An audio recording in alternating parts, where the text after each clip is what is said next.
चलो आज हमने स्टार्ट करनी है ओशियनोलॉजी, राइट।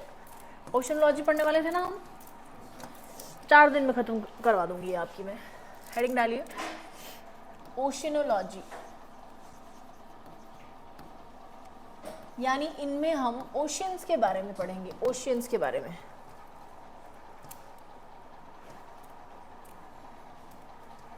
ओशियनोलॉजी,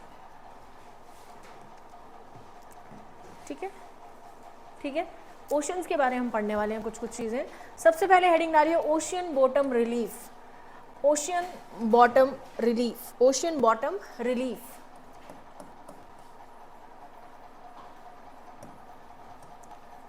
ओशियन बॉटम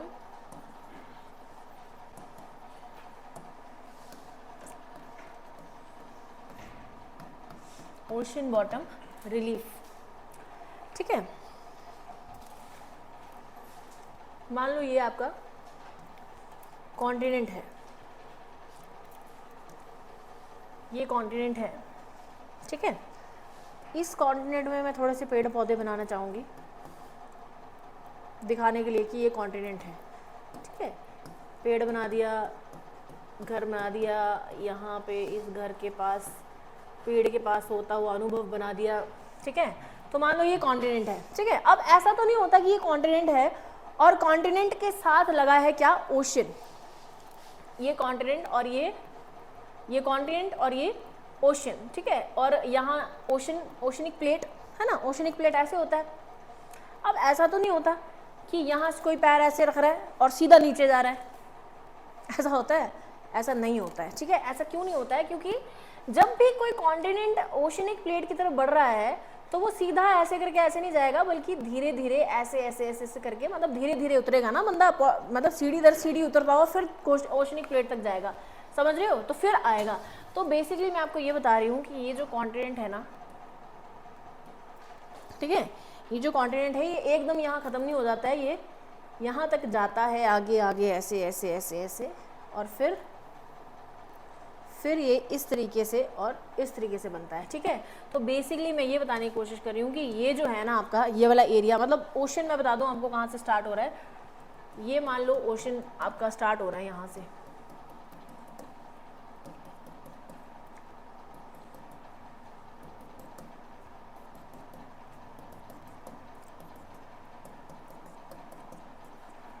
ठीक है, ये ओशन है। अब ये जो चीज़ है ना जो मैंने आपको अभी बताई, ये वाली चीज़, ठीक है, कितनी कितनी, इतनी इतनी, इसे हम कहेंगे कॉन्टिनेंटल स्लोप। क्या है ये? Continental slope, sorry continental shelf. Continental shelf, जितना जितना ये पानी इधर तक आ रहा है ना, घर थोड़ा पीछे बनाते हैं, पानी थोड़ा इधर तक ले आते हैं,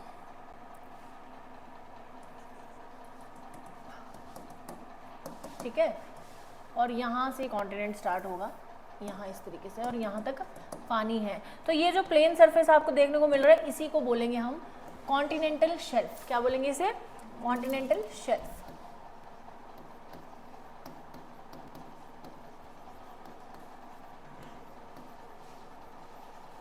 कॉन्टिनेंटल शेल्फ क्या है ये?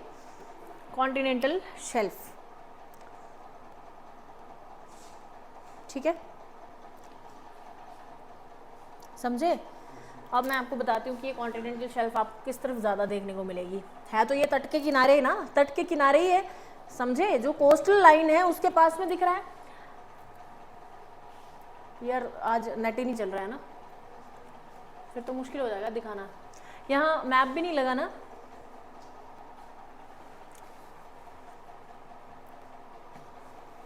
कैसे दिखाऊं? नहीं चल रहा ना नेट, इंटरनेट नहीं चल रहा, एकेडमी वाला नहीं चल रहा।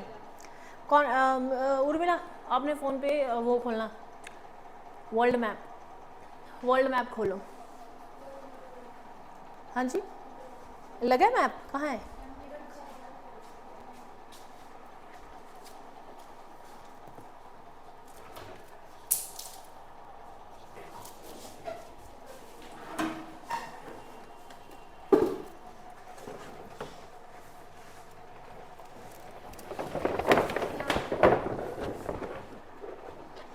इसमें नहीं दिया है जो मैं बताना चाह रही हूँ,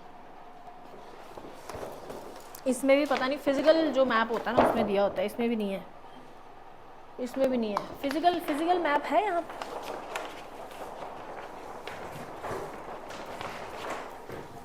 ये भी नहीं है, पॉलिटिकल है ये भी।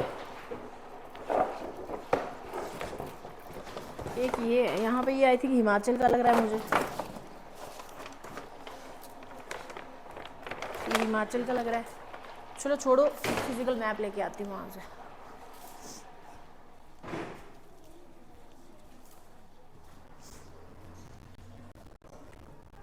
फिजिकल मैप कहाँ लगा है यहाँ पे?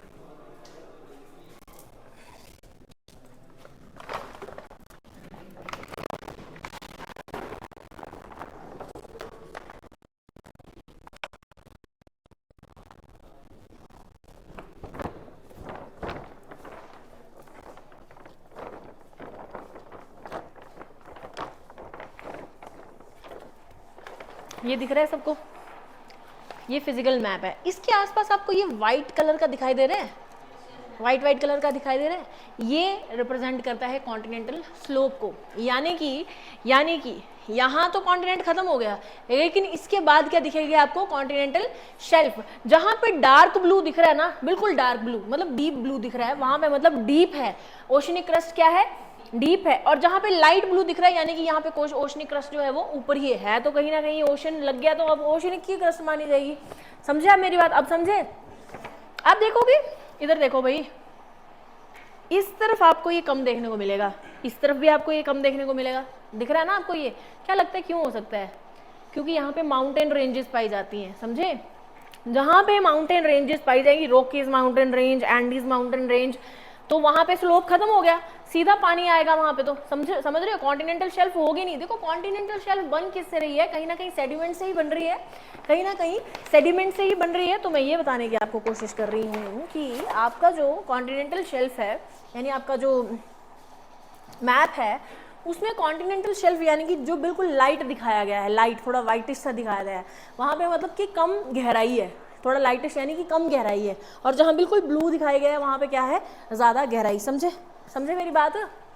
समझ गए? कॉन्टिनेंटल शेल्फ ज़्यादातर जो आपके जैसे लैंड पे लगते हैं ना, प्लांट्स लग गए, ट्रीज लग गए, वैसे ही यहाँ पे कुछ प्लांट, अलग अलग प्रजातियों के प्लांट्स यहाँ भी पाए जाते हैं, ठीक है, जिनको कि एक तरीके से यहाँ के जो जीव होते हैं ओशन के, वो खाते हैं, है ना, और यहीं पे मरते हैं। तो बेसिकली ये जो कॉन्टिनेंटल शेल्फ है ना, यहाँ पे आपको कई तरह के प्लांट्स देखने को मिलेंगे, ठीक है, और जिनको ये एक तरीके से खाते हैं, कुछ यहाँ के एनिमल्स और जो भी अंदर की होते हैं ना मरीन स्पीशीज, ठीक है, वो खाती हैं और यहीं पे मरते हैं। तो सबसे ज़्यादा जो आपको क्रूड ऑयल देखने को मिलेगा ना, वो यहीं पे देखने को मिलेगा, क्योंकि यहाँ पे प्लांट्स के फॉसिल्स भी हैं, ये भी है, तो यहाँ पे मरेंगे भी तो ज़्यादा, मरने के कारण यहाँ पे ज़्यादा फॉसिल्स बनेंगे, ज़्यादा बनेंगे तो उन्हीं से तो क्या बनता है? Crude oil. समझे? तो ये भी जो सऊदी अरेबिया वाला एरिया है ना, यहाँ पे ये काफ़ी बड़ी पाई जाती है जो कॉन्टिनेंटल शेल्फ है। समझे? समझ रहे हो मेरी बात कि मैं क्या कहने की कोशिश कर रही हूँ? समझ आया बेटा आप लोगों को? ये समझ आया? आगे बढ़ो फिर। कॉन्टिनेंटल शेल्फ समझ आ गया? क्या लगता है इस पानी से इस पानी के मुकाबले, इस पानी से इस पानी के मुकाबले कौन जल्दी गर्म होगा? ये वाला, क्योंकि लैंड पास में है इसके थोड़ा, ये जल्दी गर्म होगा, ठीक है, ये कम गर्म होगा। लिख लो कुछ चीजें, लिख लो। more the continental shelf, more warmer will be water, more warmer will be water।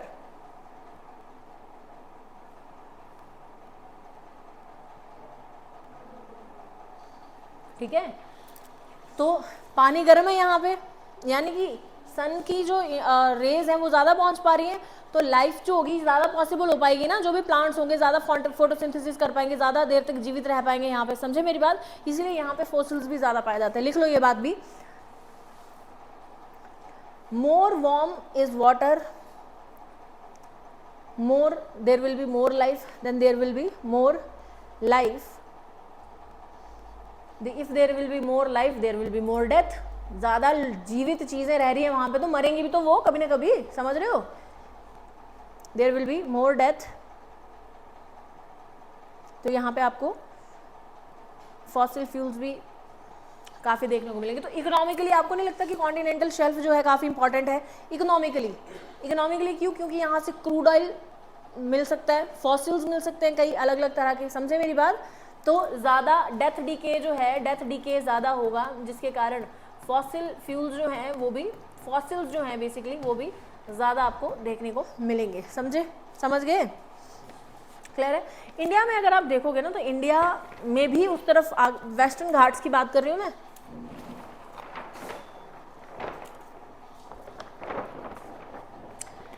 यहाँ पे तो काफ़ी सारे पर्वत हैं, यहाँ वेस्टर्न घाट्स में काफ़ी सारे पर्वत हैं, लेकिन फिर भी यहाँ पे ज़्यादा वाइट दिखाई दे रहा है। क्या लगता है क्या हो सकता है? वेस्टर्न घाट्स हैं, यहाँ पे काफ़ी पर्वत है भाई इंडिया के, यहाँ पे काफ़ी सारे पर्वत है लाइन में, वेस्टर्न घाट्स बोलते हैं इनको।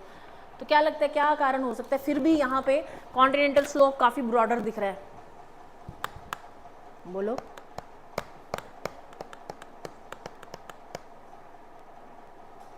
नहीं पता क्या है कारण? अभी इंडियन ज्योग्राफी में बताऊंगी, लेकिन थोड़ा बता देती हूँ अभी।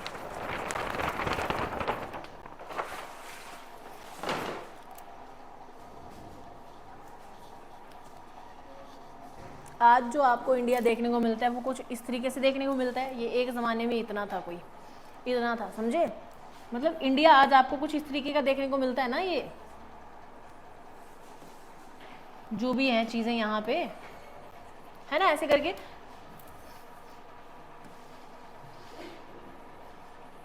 इतना तो इतना सा देखने को मिलता नहीं, ये इतना ना होकर इतना था, पता है? जब ये निकला था यहाँ नीचे से, जहाँ से मैंने बताया ना आपको, ये पहुँचा है जैसे बिस्किट टूटता है ना ऐसे करके, वैसे टूटा है ये यहाँ से, समझे?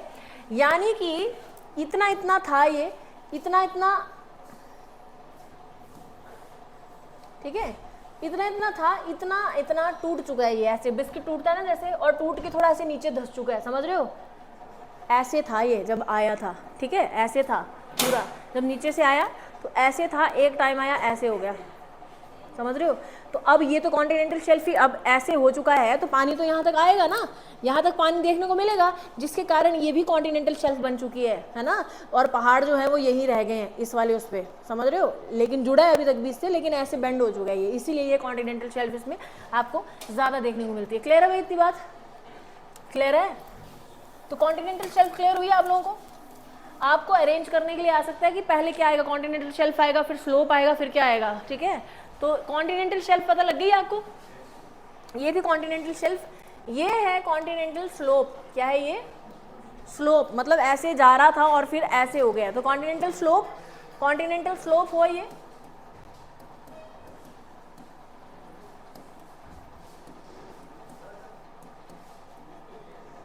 कॉन्टिनेंटल स्लोप जो स्लोप की तरह बन गया है बेसिकली, कॉन्टिनेंटल स्लोप। और यहाँ जो है, यहाँ आपको एक तरीके से, मतलब जितने भी बाकी यहाँ से नदियाँ आएंगी, जो भी होगा, तो थोड़ा बहुत सेडिमेंट होगा, वो यहाँ पे कई बार इकट्ठा हो जाता है ऐसे करके, ठीक है? तो इसे कॉन्टिनेंटल राइज बोलते हैं। कुछ चीज़ें ऐसे ढेर लग के आ जाता है ना ऐसे करके, यहाँ ऐसे हो गए मान लो, इसको बोलेंगे कॉन्टिनेंटल राइज। क्या बोलेंगे? कॉन्टिनेंटल। क्लियर हो रहा है भैया आप लोगों को? पता लग रहा है? Continental rise. और बाकी का जो ये आपका ओशनिक क्रस्ट बचा है ना, ओशनिक क्रस्ट, इसे लिख लो, ये इंपॉर्टेंट है।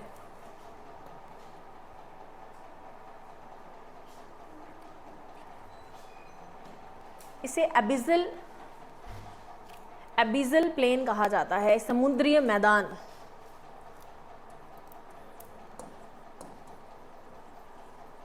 एबिजल प्लेन। अब समुद्री हिंदी में आया तब तो पता लगा लोगे कि समुद्री मैदान मतलब ओशन क्रस्ट की बात हो रही है। एबिजल प्लेन आ गया तो क्या पता लगाओगे?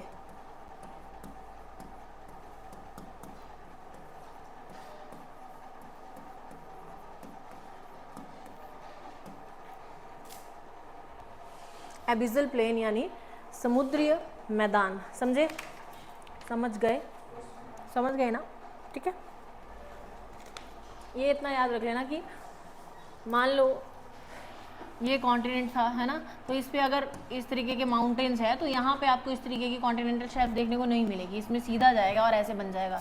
ठीक है। लेकिन अगर ऐसे कॉन्टिनेंट है और फिर ऐसे हो रहा है तो ऐसे ऐसे स्लोप बनता जाएगा, एक कॉन्टिनेंटल शेल्फ बनती जाएगी, फिर जाके स्लोप बनेगा, समझ गए। तो आपको ये अरेंज करने के लिए आ सकता है कि पहले कॉन्टिनेंटल शेल्फ आती है, फिर कॉन्टिनेंटल स्लोप आता है, फिर राइज आता है, उसके बाद एबिसल प्लेन आता है। क्लियर है इतनी बात? क्लियर है। अब बात करते हैं मिड ओशनिक रिज की। मिड ओशनिक रिज,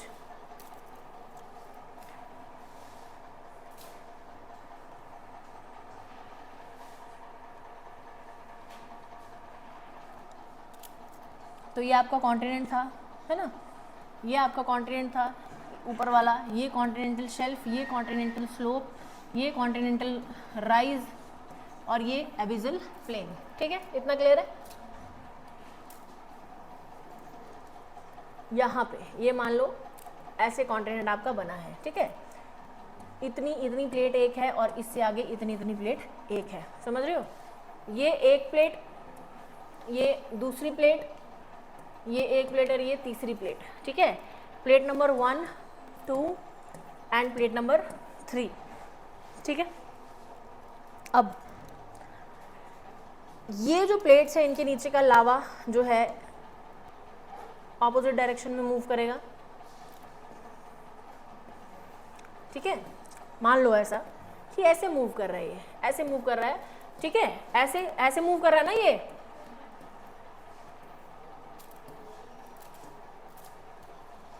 और ये भी इस तरफ मूव कर रहा है, यानी एक तरफ दूर जा रहा है और एक तरफ पास आ रहा है, समझ रहे हो। जहां पे दूर जाएगा ना, जहां पे दूर जाएगा वहां पे आपको नहीं लगता कि ये ऐसे बिखरेगा जाएगा और नीचे से लावा ऊपर आके क्या बना देगा, मिड ओशनिक रिज, इतना इतना, समझ रहे हो। तो यहां पे क्या बनेगा, मिड ओशनिक रिज,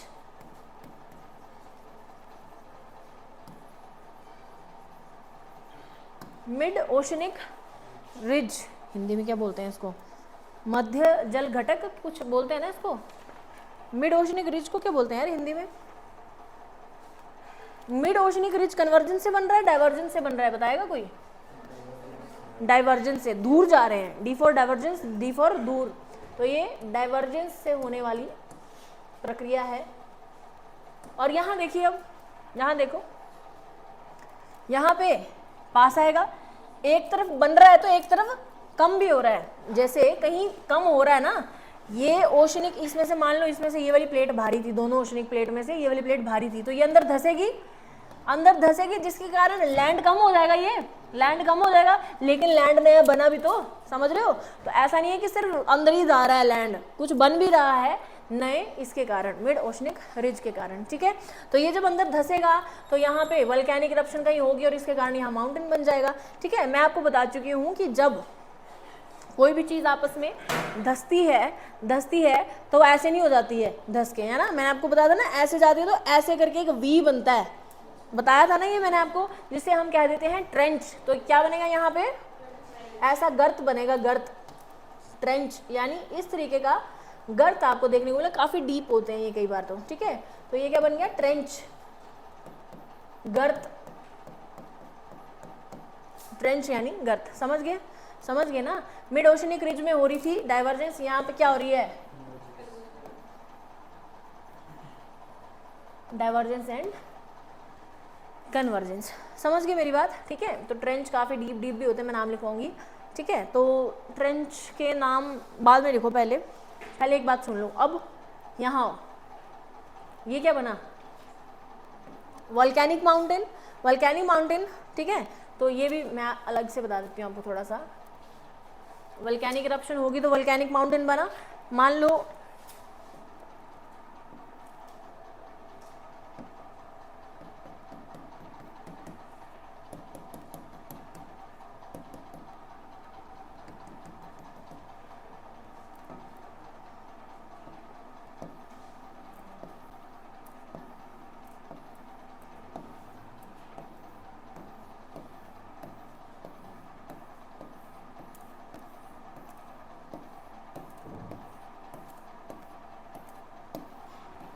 ये है आपका पानी, ये है पानी, पानी के अंदर वोल्केनिक इरप्शन हुई वल्केनिक इरप्शन हुई, क्या बन गया? Volcanic mountain. ठीक है, ये आपका मतलब ओशनिक क्रस्ट है और यहाँ बन गया आपका माउंटेन। ठीक है, अब इतना बना। हो सकता है बाद में और वल्केनिक इरप्शन हो तो ये और बड़ा माउंटेन बनेगा, मतलब पानी से भी बाहर निकल गया, समझे? पानी से भी बाहर निकल गया ये माउंटेन। ठीक है, पानी से भी बाहर निकल गया। अब जब ये पानी से बाहर निकलेगा ना, इसको कह देंगे हम यहाँ पे आइलैंड। ऊपर बन जाएगा ये आइलैंड, समझ रहे हो? इतना छोटा सा मत समझना जितना सा मैंने बनाया है, मतलब काफी बड़े बड़े भी बनते हैं ऐसे माउंटेन्स, जिसके ऊपर ही क्या बनते हैं? आइलैंड्स। आइलैंड समझते हो? द्वीप। तो ये क्या बन जाएगा? आइलैंड। ठीक है, जब ये अंदर था पानी के, इसको कहेंगे सी माउंट। क्या कहेंगे इसको?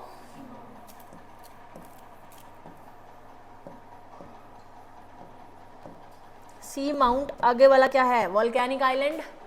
ये क्या बन गया आपका? Volcanic island. Volcanic island. ठीक है, अब कई बार क्या होगा आपको देखने को मिलेगा कि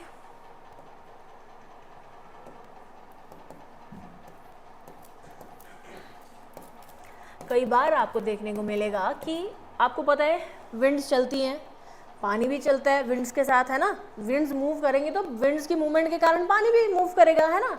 तो वैसे ही पानी के मूव करने का नाम आपको लगता है ये इरोजन हो सकता है, इसका इरोजन हो सकता है ना? इरोड हो जाएगा तो ये कुछ इस प्रकार का रह जाएगा, समझ रहे हो?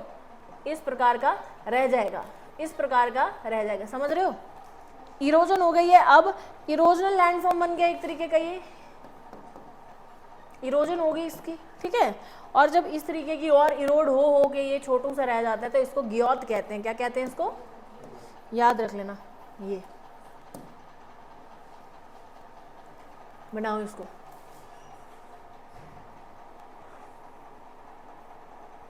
समझ आ रहा है कुछ कि ऐसे जा रहा है सिर के ऊपर से? मीना जी आ रहा है समझ? कोई चीज़ जो समझ ना आई हो? हाँ जी, अच्छा, पर वैसे नहीं, वैसे समझ आ रहा है ना कि हो क्या रहा है? ठीक है, वैसे समझ आना चाहिए, बाकी शब्द तो अपने खुद के भी बना लेता है आदमी। ठीक है, बिल्कुल उसमें बुकिश लैंग्वेज में लिखने की ज़रूरत भी नहीं है। ठीक है, इतना तो समझ आ गया ना कि कैसे मिड ओशनिक रिज बनेगा, है ना? केंद्रीय घटक कुछ ऐसे करके बोलते हैं उसको, मुझे इतना याद नहीं आ रहा, और उसको ट्रेंच को तो गर्त बोलते हैं, इतना मुझे याद था। ठीक है, क्लियर है? अब फिजिकल ज्योग्राफी आपने इतनी नहीं पढ़ी है ना, तो आपको इतना नहीं पता लगेगा, मतलब जो पहले हमने जियोमॉर्फोलॉजी की थी तो नहीं, इन्होंने पढ़ी है तो इनको फट से पता लग गया जो मैं समझाने की कोशिश कर रही थी। ठीक है, अब ये जो ग्योट होता है ना, ग्योट, कई बार इसके ऊपर क्या लग पड़ता है बनने, मतलब अब अंदर है, ठीक है, और थोड़ा सा ऊपर एक तरीके से सनलाइट भी इसके ऊपर पड़ती रहेगी, तो यहाँ पे ना कुछ प्लांट किंगडम के, मतलब प्लांट तो नहीं कहेंगे इनको, प्लांट प्लस माइक्रो ऑर्गेनिजम्स के से मिलकर बनता है ये। ठीक है, जिसे कह देते हैं हम कोरल रीफ्स। क्या कह देते हैं? Coral reefs.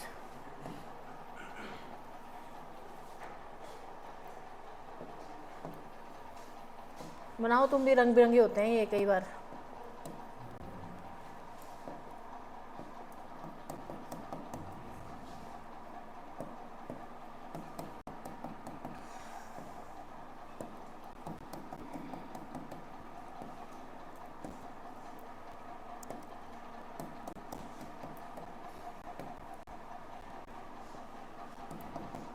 ठीक है, क्या बोलेंगे इसे? कोरल रीफ्स, मतलब पानी के बिल्कुल ये अंदर अंदर पाए जाएंगे, ये पानी के अंदर अंदर पाए जाते हैं। ठीक है, क्या है ये? Coral reefs. आपको पता है कोरल रीफ्स को लंग्स ऑफ ओशन कहा जाता है।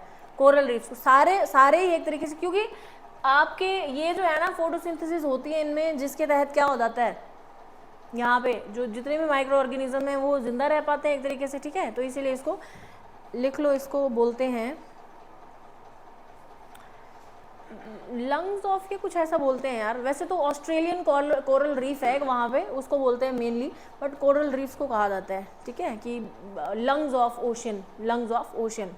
ठीक है, जैसे अमेजोन के जंगलों को कहा जाता है ना लंग्स ऑफ, ये क्या बोलेंगे ना लंग्स ऑफ फॉरेस्ट का लंग्स एक तरीके से वहीं से सबसे ज़्यादा वो आती है लंग्स ऑफ अर्थ या कुछ ऐसा बोल देते हैं। ठीक है, तो वैसे इनको ओशन का लंग्स कहा जाता है। ठीक है, समझ गए। कोरल रीफ्स याद रहेगा, कोरल रीफ के बारे में थोड़ा सा पढ़ लेना एक बार कि क्या होता है क्या नहीं होता है, ठीक है।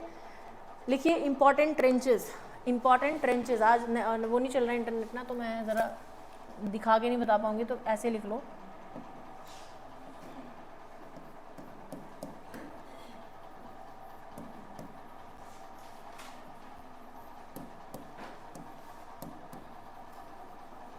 इंपॉर्टेंट ट्रेंच, ट्रेंच तो पता लग गया ना क्या होता है, गर्त। मीना जी ट्रेंच का लग गया पता आपको, ट्रेंच कैसे बनता है? देखो मैं ये बताने की कोशिश कर रही हूँ आपको कि अगर ये पेज है ना, ये पेज है और ये है, ये आपस में अगर धसेगा एक, मतलब है, चल पड़ा। चलो कोरल रीफ्स बता देती हूँ फिर मैं।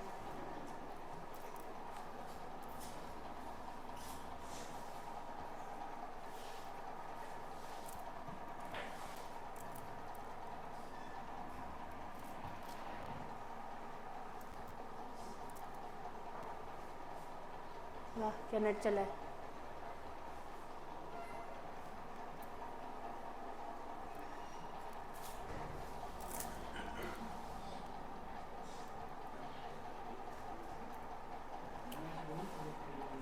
हाँ जी,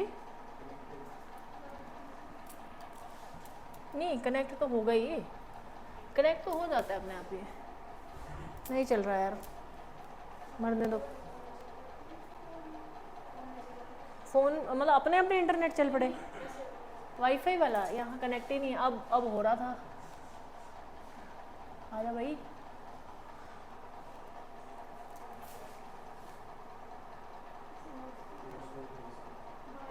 नहीं यार,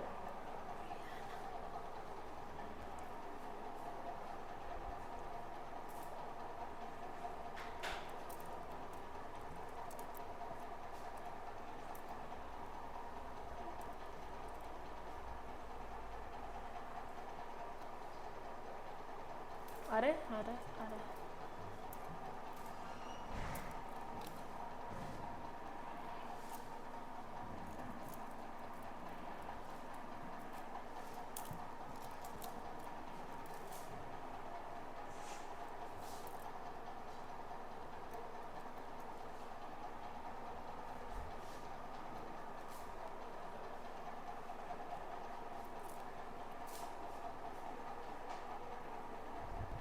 नहीं हो रहा, हो गया, चल नहीं रहा है शायद। क्या है यार, क्या है ये, मुझे समझ नहीं आ रहा। जिस दिन कुछ इंपॉर्टेंट पढ़ाना होता है ना, उस दिन ऐसे होता है ये स्यापा।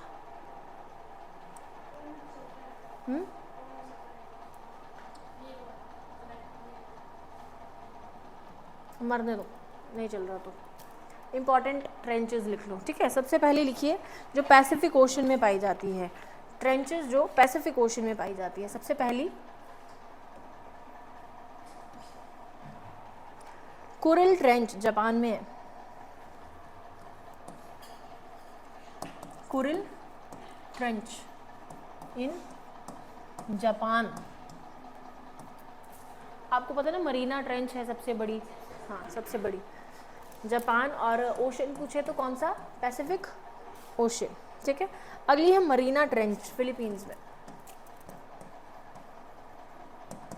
मरीना ट्रेंच कहाँ है, फिलीपींस में।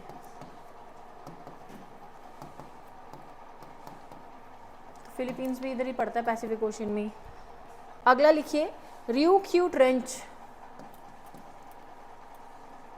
रियूक्यू ट्रेंच जापान, पैसिफिक ओशन। अगला है Kermadec Tonga trench, Kermadec Tonga trench New Zealand में है ये, तो न्यूजीलैंड भी उसी ओशन में आता है बेसिकली।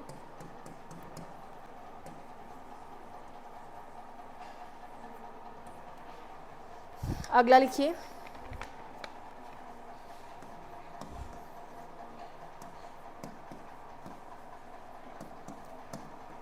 एल्यूशियन ट्रेंच, बेसिकली ये नॉर्थ अमेरिका में है, नॉर्थ अलास्का के आगे है, ऐसे अलास्का के आगे नॉर्थ अमेरिका में, तो पैसिफिक ओशन में आएगा ये भी, अलास्का के आगे। अगले ट्रेंच लिखो जो अटलांटिक ओशन में आते हैं।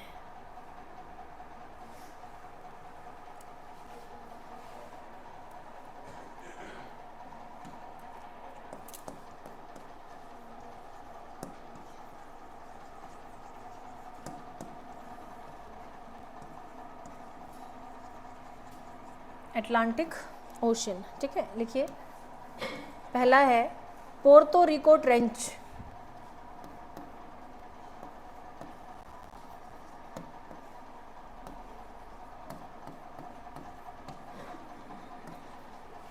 पोर्तो रिको ट्रेंच, ये नॉर्थ अमेरिका और साउथ अमेरिका के बीच में पाया जाता है, कहीं है वैसे ओशन अटलांटिक है। अगला है अच्छा पैसिफिक ओशन में एक और लिख लो यार, Peru Chile, Peru Chile trench भी है, ऐड कर लो, Peru Chile trench, Peru Chile trench.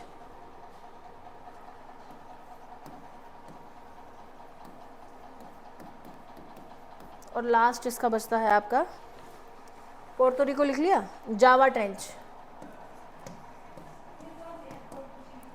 क्या पोर्तो कौन सा वाला? पेरू है ये, कहाँ होगा पेरू और चिली, कहाँ है? साउथ अमेरिका में नहीं है।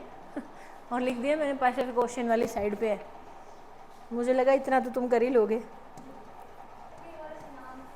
जावा ट्रेंच ही इंडियन ओशन के पास, मतलब इंडिया में है बेसिकली, और यही ओशन है आपका इंडियन ओशन।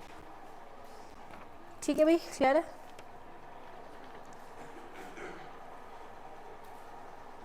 क्लियर है इतना? ये तो याद ही करने पड़ेंगे, इनमें कुछ समझने वाला है नहीं। ठीक है,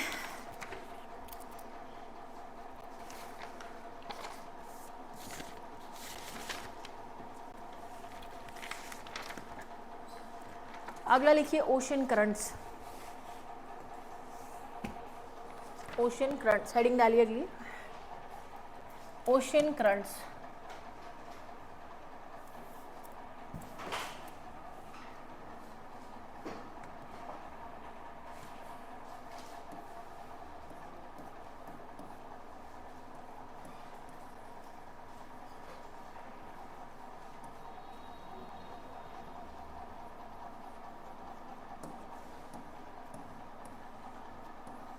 देखो जैसे हमने पढ़ा था विंड की मूवमेंट्स, है ना, कि विंड्स कैसे, ईस्टर्ली विंड्स कैसे चलती है, वेस्टर्ली विंड्स कैसे चलती है, वैसे ही तो उसको पढ़ने के लिए आपको एटमॉस्फेरिक प्रेशर अगर नहीं पता होते तो क्या पढ़ सकते थे कभी?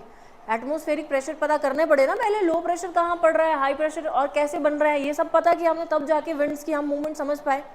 वैसे ही ओशन करंट अगर पढ़ने हैं ना तो आपको दो चीज़ें पता होनी चाहिए, ठीक है? किसके बारे में? टेम्परेचर के बारे में, ओशन के टेम्परेचर के बारे में। तो लिख लीजिए टेम्परेचर ऑफ ओशन, इसमें सब हेडिंग डालिए, टेम्परेचर ऑफ ओशन,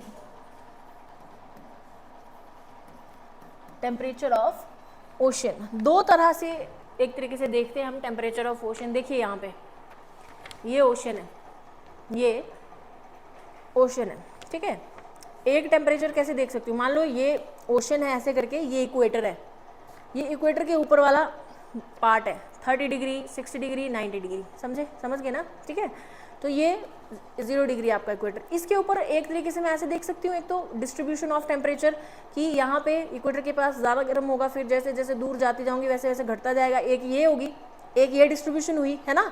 एक ऐसे होगी कि ऊपर है ये गर्म ही है बेशक यहाँ पे इक्वेटर के पास, लेकिन जैसे नीचे जाती जाऊँगी वैसे ही क्या डिक्रीज होगा टेम्परेचर एक टाइम के बाद, समझ रहे हो? तो दो तरह की डिस्ट्रीब्यूशन हुई कि नहीं हुई टेम्परेचर की ओशन के? हुई ना। एक तो कौन सी? हॉरिजॉन्टल, और दूसरी वर्टिकल। समझ गए? Horizontal and vertical. और समझ आया कि ऐसे नींद में बैठे रहते हो तुम, खाना खा लेते हो दबा के और फिर बस बैठे रहते हो। समझ आया क्या बोला मैंने? समझ आ गया? तो नींद से थोड़ा बाहर निकलो पढ़ने लिखने वालों।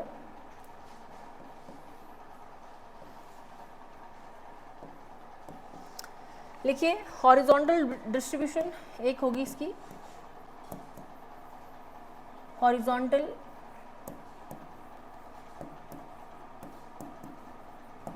Distribution and second is vertical distribution, यानी एक सरफेस पे होगी और एक गहराई में। वर्टिकल जो होगी वो कहाँ होगी, गहराई में।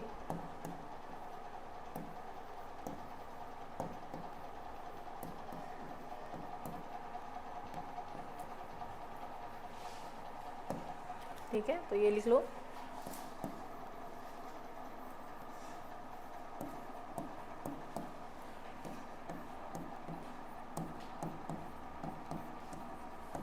ये रिकॉर्ड हो रहा है?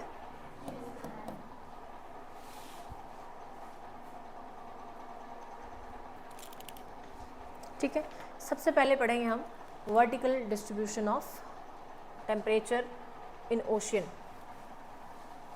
Vertical distribution of ocean.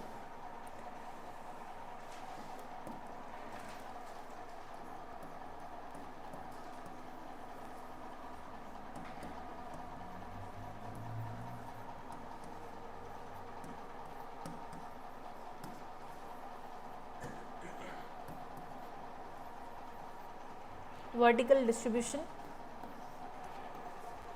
Of ocean. Vertical यानी गहराई में देखना है हमने, है ना। ऐसा ही करेंगे। मैं पानी पी के आई ज़रा।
जाओ।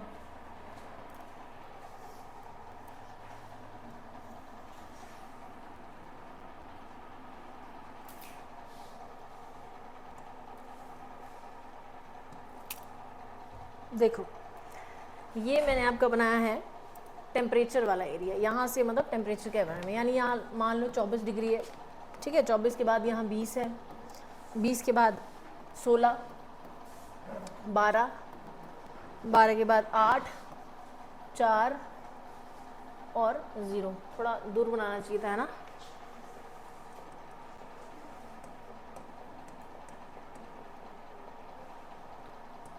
बीस, सॉरी 16, 12, 8, 4 और 0, ठीक है। इस तरीके से बना दिया, यानी कि ये यहाँ से इस तरफ को टेम्परेचर क्या कर रहा है, सेल्सियस में इंक्रीज कर रहा है, ठीक है। तो हम मान के चलते हैं कि कम से कम 24 डिग्री तो एक तरीके से रहेगा ओशन के ऊपर का सरफेस, ठीक है। तो अब यहाँ से नीचे आओ ज़रा, ये 0 डिग्री से लेकर 0 मतलब यहाँ से 0 मीटर भी लेंगे, मीटर्स में लूँगी मैं, जो भी लूँगी, ठीक है। 50 के बाद 500, फिर 1000, बस सीधा सीधा मैं बढ़ाते जा रही हूँ आपका 5, मतलब 0 से सीधा यहाँ 500 बना रही हूँ मैं यहाँ पे, ठीक है। यहाँ पे बीच में 50 भी आएगा, 500 के बाद 1000,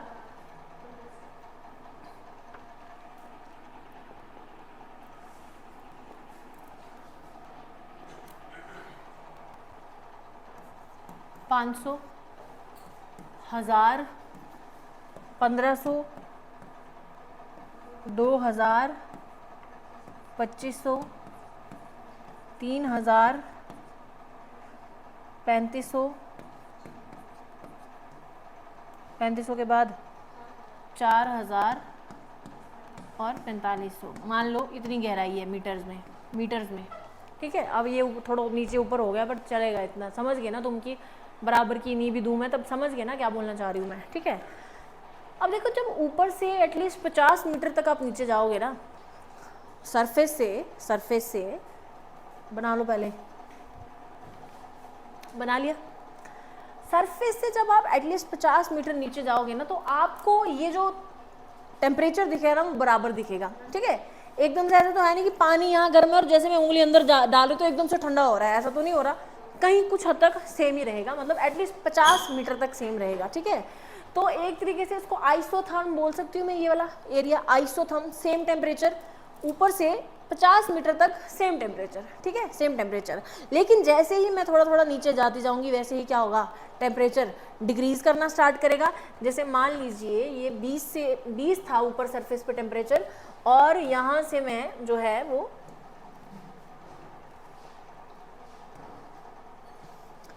ठीक है 20 से क्या हो रहा है, यहाँ तक एटलीस्ट क्या है, सेम। ठीक है, सेम हो रहा है, फिर धीरे धीरे धीरे धीरे घट रहा है, यहाँ से धीरे धीरे धीरे धीरे धीरे घटता जा रहा है, घटता जा रहा है, घटता जा रहा है, घटता जा रहा है, घटता जा रहा है, घटता जा रहा है, और एक टाइम आएगा कि 8 डिग्री तक पहुँचते पहुँचते, एक टाइम आएगा मतलब कि मैं 1000 मीटर तक पहुँची ना, इसके बाद जो है वो एकदम से फ्लो आएगा, मतलब एकदम से डाउनफॉल आएगा, डिक्लाइन आएगा, किसका, टेम्परेचर का। समझ रहे हो, यानी कि ये एकदम से कैसे जाएगा, अब ऐसे। समझे मेरी बात, ध्यान से समझ लो, जहां भी पढ़ लोगे समझ नहीं आने वाला है, पढ़ के समझ के पढ़ के फिर आएगा समझने में। ठीक है, मतलब बुक से फिर आपको इजी रहेगा अगर यहाँ पे आप समझ के जाते हो तो, क्योंकि ये डायग्राम दिया होगा उसमें और फिर तुम्हें पता नहीं लगना है कि ये हो क्या रहा है।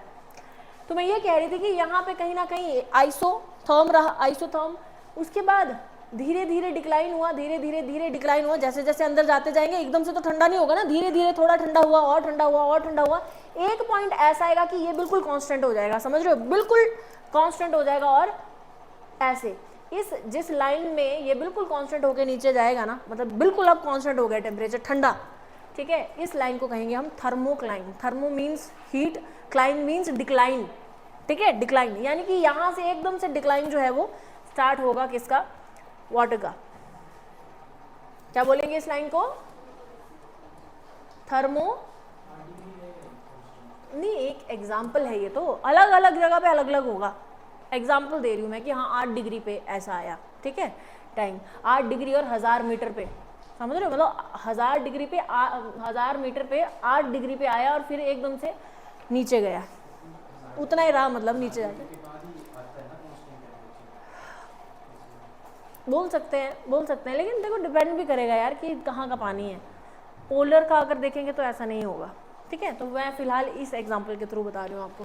ठीक है जी, क्लियर है इतना। ठीक है, अब थर्मोक्लाइन, यहाँ तो मैंने सीधी सीधी लाइन बना दी, लेकिन सीधी सीधी लाइन होती नहीं है कभी भी, पता क्यों, देखो यहाँ बना लिया था ये सबने। थर्मोक्लाइन सीधी सीधी लाइन इसलिए नहीं होती है क्योंकि मान लो ये ऐसे पानी है। ठीक है, ये क्या है, ये हो गया आपका आइसोथर्म। क्या हो गया, आइसोथर्म, जहाँ कांस्टेंट रहे, एक जैसा रहेगा पानी गर्म।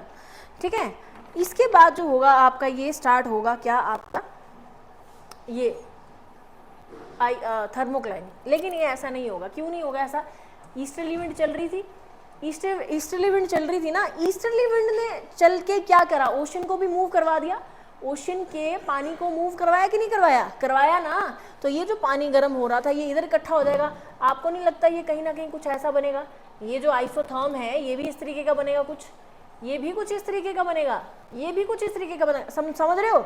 गर्म पानी जो है आगे मूव कर गया है, इतना इतना इतना इतना गर्म पानी आगे मूव कर गया, और ठंडा, नीले से बनाती हूँ ठंडा, ठंडा जो है ये अब यहाँ दिखेगा आपको। समझ रहे हो, नहीं समझे ना।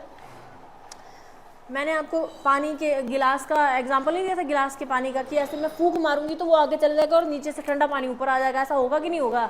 जैसे चाय जब आप पीते हो, है ना, मलाई बन जाती है ना ऊपर, उसके फूंक मार के उसको करते तो भी नीचे के ऊपर आती है ना चाय, ऐसा होता है कि नहीं होता है। वैसे ही ऐसे मूव कर जाएगा आपका ये पूरा आगे का। ठीक है, तो डायग्राम बनाओ जरा, जो मैं बनाने वाली हूँ।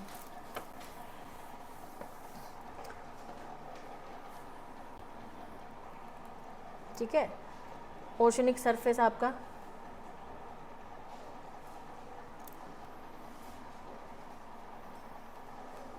ठीक है, वार्म वाटर की कुछ इस तरीके का दिखेगा आपको ये, है ना, क्योंकि गर्म पानी यहाँ इकट्ठा हो चुका है। थोड़ा तो बचेगा ना, लेकिन बिल्कुल तो नहीं जाएगा सारा, ठीक है। और थर्मोक्लाइन,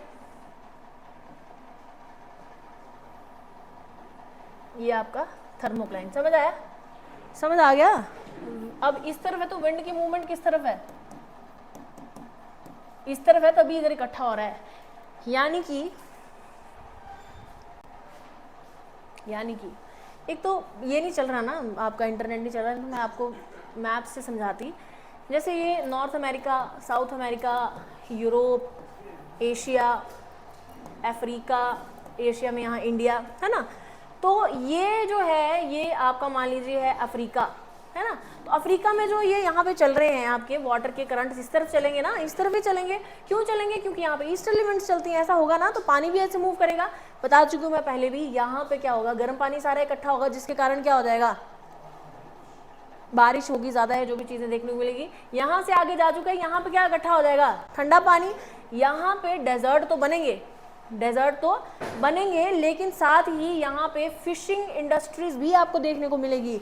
क्यों, क्योंकि गर्म पानी आगे मूव किया, ठंडा पानी ऊपर आया, जिसके कारण मिनरल्स भी सारे ऊपर आए और फिशेस आपको सारी इस तरफ को देखने को मिलेंगी। समझ आई मेरी बात, ठीक है। तो अगर मैप के हिसाब से देखें तो जो इक्वेटोरियल रीजन के आसपास ट्रॉपिकल रीजन है आपका, वहां पे आपको ये कौन सी साइड होती है, वेस्टर्न साइड में, कॉन्टिनेंट के वेस्टर्न साइड में क्या देखने को मिल रहे हैं, डेजर्ट्स, है ना। कॉन्टिनेंट के वेस्टर्न साइड में क्या देखने को मिल रहे हैं, डेजर्ट्स। ये कॉन्टिनेंट का वेस्ट है, ये कॉन्टिनेंट का ईस्ट है, ठीक है। ये कॉन्टिनेंट का वेस्ट है, ये कॉन्टिनेंट का ईस्ट है। लेकिन अगर मैं ओशन की बात करूं तो ओशन का ये वेस्ट है और ये ईस्ट है, समझे, ओशन का। तो ओशन के ईस्ट में बनेंगे डेजर्ट और कॉन्टिनेंट के वेस्ट में, समझे मेरी बात। तो वैसे आपने कंफ्यूज नहीं हो जाना कि ओशन का कैसे वेस्ट हो गया, ओशन का कैसे ईस्ट हो गया, समझ रहे हो। ओशन का ये ईस्टर्न साइड है जहां पे ये हो रहा है। क्लियर है मेरी बात, पहले बना लो ये। तो आपको अगर पूछा जाए कि जहां पे थर्मोक्लाइन ज्यादा डीपर है, जहां थर्मोक्लाइन ज्यादा डीपर है, वहां पे आपको देखने को मिलेंगे फॉरेस्ट एरियाज।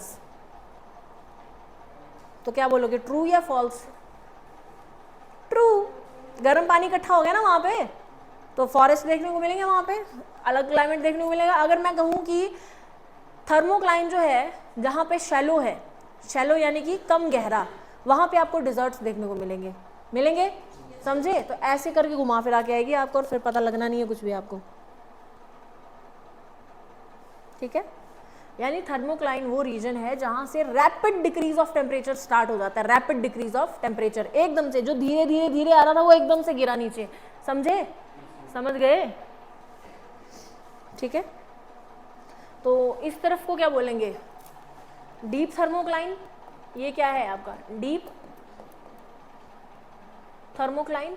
और ये क्या है, शैलो थर्मोक्लाइन।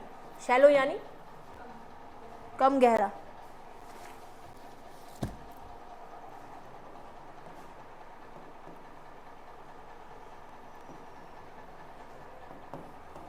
ठीक है जी,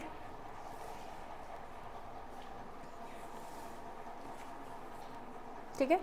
मैं आपको कहूँ कि ट्रॉपिकल साइक्लोन्स जो हैं वो कौन से वाले थर्मोक्लाइन से एसोसिएटेड हैं, कौन से वाले थर्मोक्लाइन में ट्रॉपिकल साइक्लोन्स आएंगे, ट्रॉपिकल साइक्लोन्स, जल्दी बताओ जरा। ट्रॉपिकल साइक्लोन्स के लिए सबसे पहली चीज क्या थी जो चाहिए थी, वार्म वाटर। तो कहाँ जाएंगे ट्रॉपिकल साइक्लोन्स, डीप वाले में, डीप थर्मोक्लाइन में, ठीक है। यानी कि ओशन के वेस्ट में और कॉन्टिनेंट के ईस्ट में। तो ऐसा अगर घुमा फिरा के आया क्वेश्चन तो कर लोगे, किताब से भी पढ़ लेना भगवान का नाम लेके, ठीक है। आज के लिए इतना काफी है। कल थर्मोक्लाइन आपको पता लग गया क्या है, क्या चीज है। वो एक लाइन है जहां से रैपिड डिक्रीज ऑफ टेम्परेचर देखने को मिल रहा है। इतना क्लियर हुआ आप लोगों को। कल मैं आपको करवाऊंगी हॉरिजॉन्टल डिस्ट्रीब्यूशन ऑफ टेम्परेचर, ठीक है, horizontal distribution of temperature. Vertical clear हुई, फोटोज देख लो जो भी देखनी है।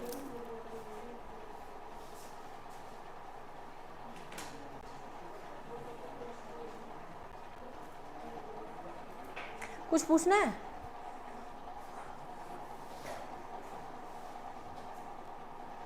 अब पता नहीं इसमें आवाज़ आई भी होगी कि नहीं आई होगी, चाहे आवाज़ ही ना आई हो फिर गड़बड़ हो जाएगी डबिंग बस। तो फिर अब पता भी नहीं है क्या बोला क्या नहीं बोला, मैंने कैसे बताऊँ।